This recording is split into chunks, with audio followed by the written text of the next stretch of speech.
Good afternoon, everyone. I'm David Waskow, and I'm with the World Resources Institute, WRI, and I'm happy to say that we are also participating in the CCAC's task team on this pathways approach. And what I'd like to do today is to really describe a context that's coming at us fairly fast, the context of enhancing NDCs that I think provides a real opportunity for using this pathways approach, this multiple benefits pathways approach, and really putting it into mobilizing it really as a tool to be able to make concrete policy decisions in an important policy context.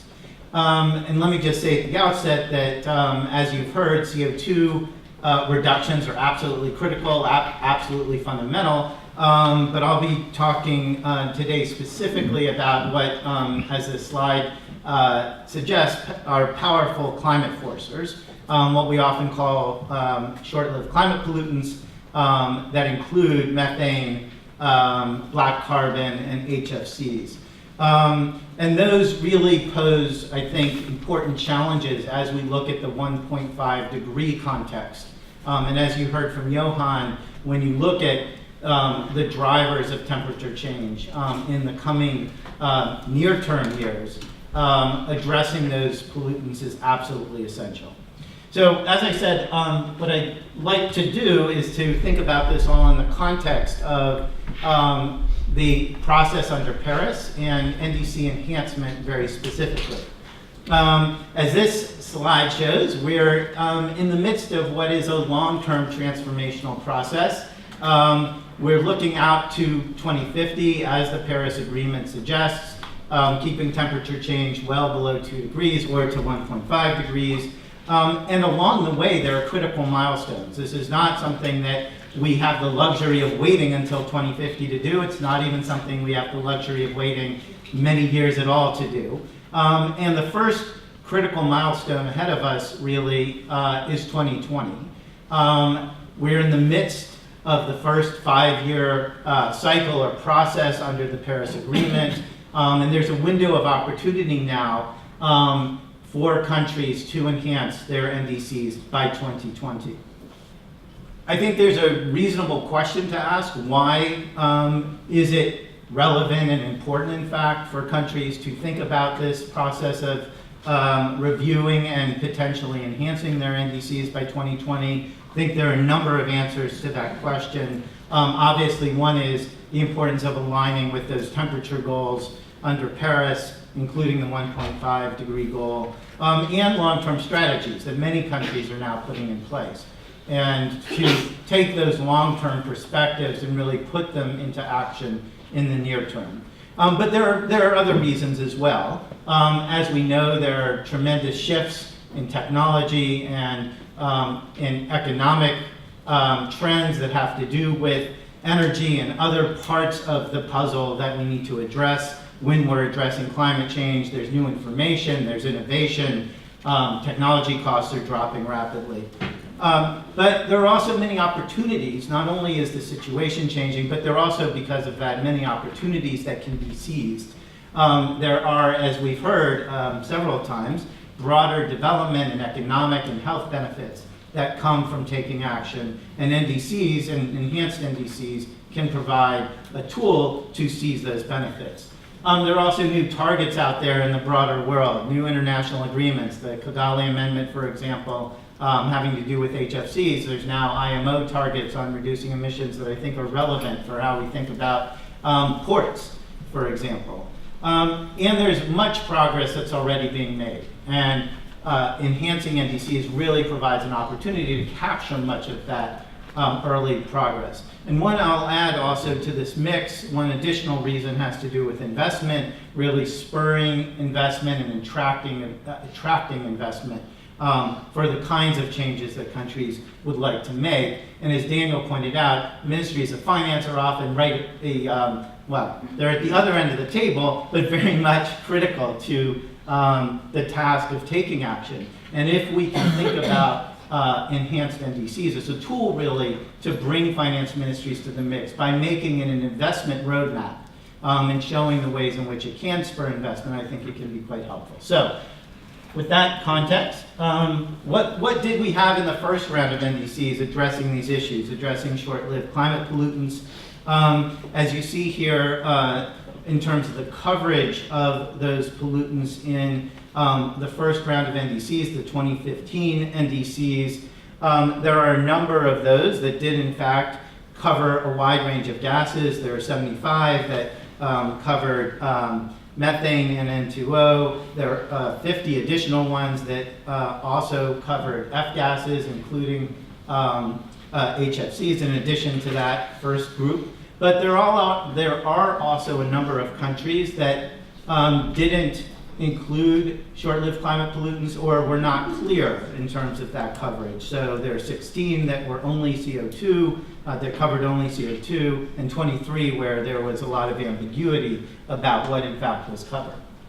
Some of the NDCs, I think, quite helpfully addressed short-lived climate pollutants very specifically. It was a small set that talked about the pollutants in very specific terms and named them, particularly in certain sectors. So with methane, for example, one country, Japan, had a quantified outcome across the economy. And then, as you see here, methane was also addressed in relation to the coal sector, oil and gas, waste, and agriculture and land use. I think waste stands out as a sector where many countries, a number of countries, address the importance of reducing methane in the waste sector, and I think Ghana, if I'm not mistaken, was among those that did so.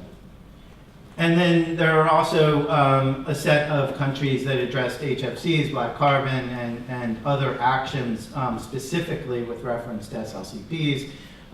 So those also, I think, point the way, the direction in which we might be able to travel in terms of incorporating SLCPs in NDCs.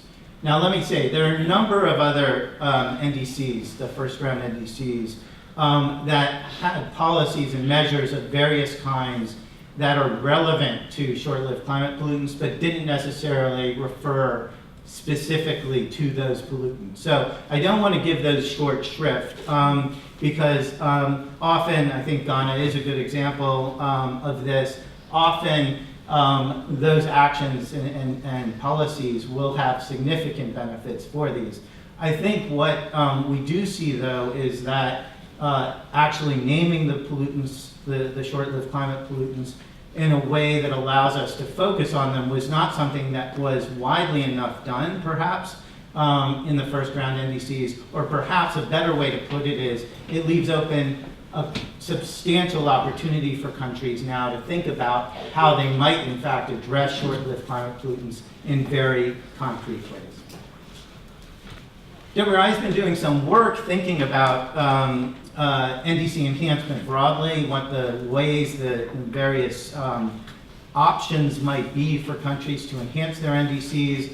Paper we published last fall looks at the various options for enhancing mitigation ambition, and also provides options countries might consider for strengthening implementation, and also how to address clarity and transparency in enhanced NDCs. This graphic gives you a sense, I think, of that menu approach that we were looking at. We refer to this sort of informally as our bento box. You have, for example, with mitigation ambition, an option to strengthen or add a GHG target. You can have a top-line target on GHGs, of course. And you could also pick a specific GHG. You could pick methane, for example, and have a target, an economy-wide target that would address methane. There are also options around strengthening or adding sectoral targets that are not GHG specific. So for example, you might have a target to reduce methane emissions by achieving a certain reduction in food loss and waste, perhaps in line with the global goal of cutting in half, that is, the level of food loss and waste by 2020. Policies and actions can be added, and so forth. And we also suggest that there are ways of enhancing NDCs that have to do with adaptation, implementation, and communication. So with that as context, let me wrap up by giving you a sense of what those specific options might be with a little more detail. As I mentioned, you could expand the coverage of gases. So those who have only covered CO2, for example, could expand that coverage to include short-lived pollutants. But you could also have an NDC that covered a fair range of pollutants, but not necessarily HFCs. You could add targets to reduce specific SLCPs. For example, methane, as I mentioned, Japan has a target. Others could take such targets. And you could take targets on specific pollutants in specific sectors. So, for example, methane in the oil and gas sector, the waste sector, or agriculture. And you could change the target period of an existing SLCP target. For example, those who have taken HFC targets under Kigali could think about when those targets are in fact going to come to maturity and make those dates sooner. And then there are a range, as I'm sure you know, of various policies and measures that also could be addressed, a range of ways of addressing methane emissions, reducing HFCs, and reducing black carbon emissions. Let me just conclude by ending where I started, which is to say all of this is really an example, an important example, I think, of a very concrete policy context in which this multiple benefits pathways approach can be used. There are, of course, countries that may not yet be ready to embark on the kind of analysis that Norway and Ghana have done, but there are also countries that are, and for them, I think this can be, the pathways approach can be an extremely helpful tool in thinking about very concrete questions for how they might enhance their NDC. And for those that are not ready to embark on it, I think this approach nonetheless also gives a directional arrow for the issues that one might think about. And I would in particular highlight the ways in which it looks at this approach, looks at questions around development and economics and health, and the wide range of benefits that can come from addressing these pollutants. Thank you.